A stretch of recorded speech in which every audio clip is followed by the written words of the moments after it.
Green Bay, and if you don't believe the hype like Aaron Rodgers cautions you not to, let's just look at their record, folks. The Packers are 4-5, third in the NFC North, coming off 3 straight losses to the Falcons, the Colts, and the Titans. Sunday, they have a tough test in our nation's capital. Stephen A., which Rodgers shows up? You know what? I think the bad man that he is. I believe in Aaron Rodgers. I believe he's a superstar. I believe he's going to show up. And I think that if he doesn't, it's going to be the ultimate indictment against him, because I think it's time for us to sit up here and recognize what has transpired. You know, we talk about a guy in Coach Mike McCarthy.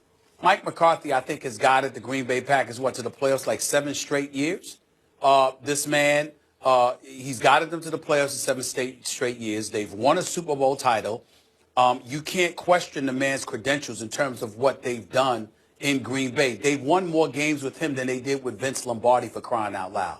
But at the same time, there does come a point in time, Max, where your voice becomes tired. People don't want to hear it. It's one of those situations where you start getting to that point where people are wondering whether a new voice is needed. And it especially elevates exponentially when you consider the fact that you have the greatness of a quarterback in Aaron Rodgers and you don't feel like it's being maximized. There are very rare situations, Max, where the standard that exists in Green Bay exists, period. Pittsburgh, Green Bay, once upon a time, Dallas and San Francisco. You get the playoff victories, that's fine. But it's about Super Bowls. Brett Favre delivered the Super Bowl, but 2 Super Bowl appearances. Aaron Rodgers delivered the Super Bowl, but hasn't been back to the Super Bowl since.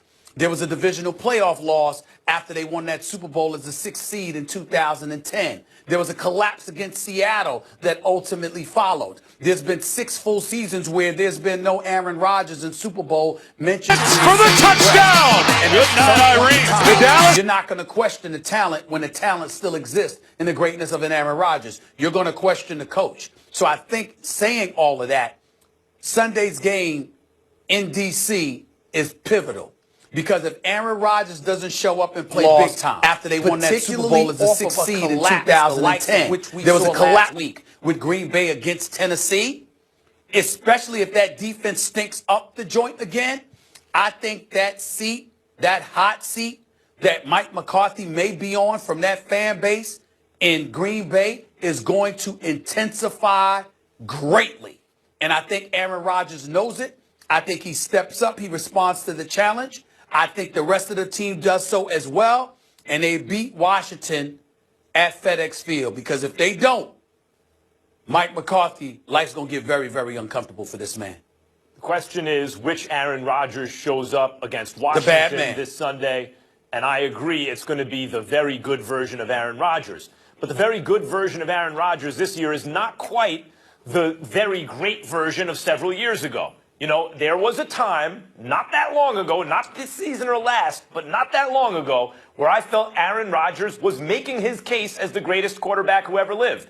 I'm not saying he would have won the case, but he was forcing himself into that conversation. And part of that is because based on his age and his team and his coach, we assumed some things about the trajectory of his career, that it was going to have a long prime, right? Because he got great, even though he sat behind Brett Favre for a while, he got great right away. And wow, look at this guy, the multifaceted game he has. That's going to age well. But that hasn't been the case over the last couple of years. And I suspect what's going on with Rodgers, it's not just the pieces around him.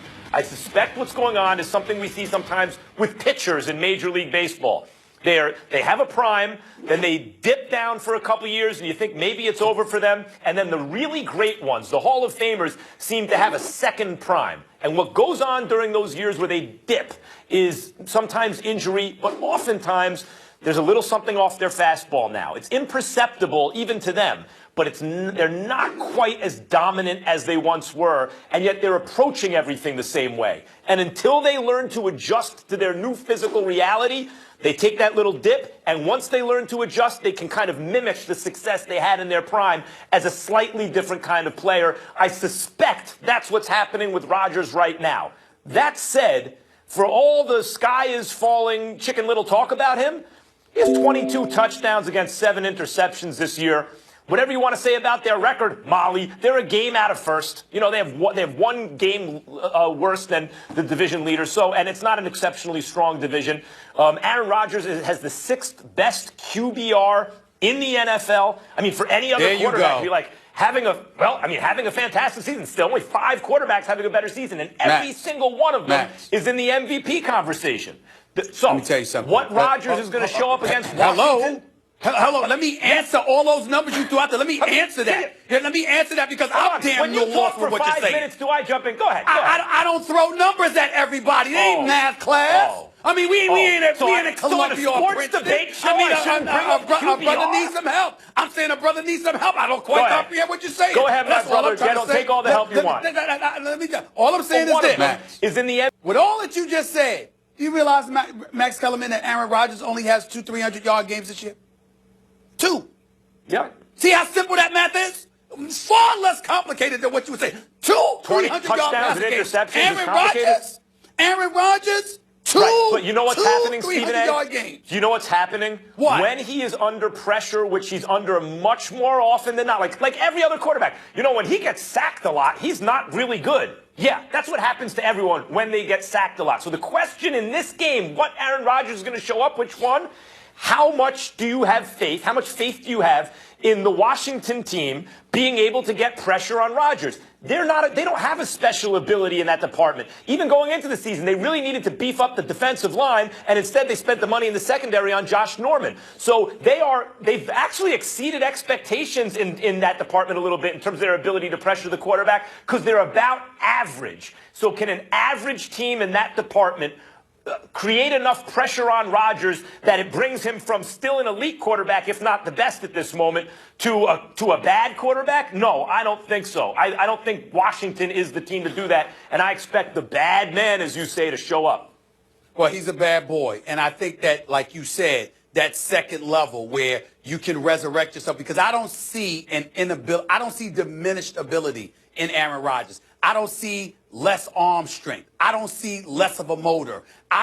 What I see is less accuracy. I see a guy that doesn't have his ultimate weapon in Jordy Nelson being the Jordy Nelson we once knew from 2 years ago. I think as a result, Jordy Nelson, he's trying to help Jordy Nelson, compensate for whatever deficiencies he may have still coming off of that injury, because I think Jordy Nelson will be even better next year than he is right now, because I think he's still recovering from that injury he suffered last year. Randall Cobb, Devontae Adams, others got to step up. Eddie Lacy been up and down health-wise. I think those things have factored into the equation. But I've also seen Aaron Rodgers miss throws he would normally make. But again, the arm strength is still there. The ability is still there. The motor is still there. I just see a guy, to me, that for some reason the timing has lost. And I think that's something he could get back. And it wouldn't surprise me at all if it came back this weekend, even against Breland, Norman, and those boys. And even everything that you just said, and we know he's fallen off the last couple of years, all that's true. He is still capable, Aaron Rodgers,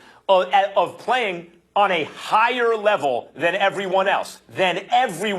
Think about the comeback against Arizona. Ultimately, they lost in overtime. Aaron Rodgers needed to throw a touchdown to win.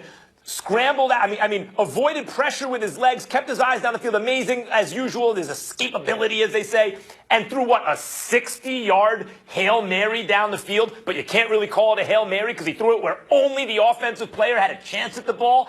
And then they called it back. And then he did it again on the next play, bringing that team to overtime. No one can do it like that except for Aaron Rodgers. And we saw it as recently as the last playoff game he played at the end of last season. It's still in there somewhere. So I expect him to ball against Washington. All right, well, forget the struggles on the field. We had Randall Cobb with an indirect message to Rodgers saying we need to stop pointing fingers at each other, keeping things in-house, keep it tighter, and stick together. We'll see if they can get it done. Sunday Night Football, Washington favored by 3. But coming up next, Cam Newton put the NFL on notice when he made these comments about questionable hits he was taking. It's not fun.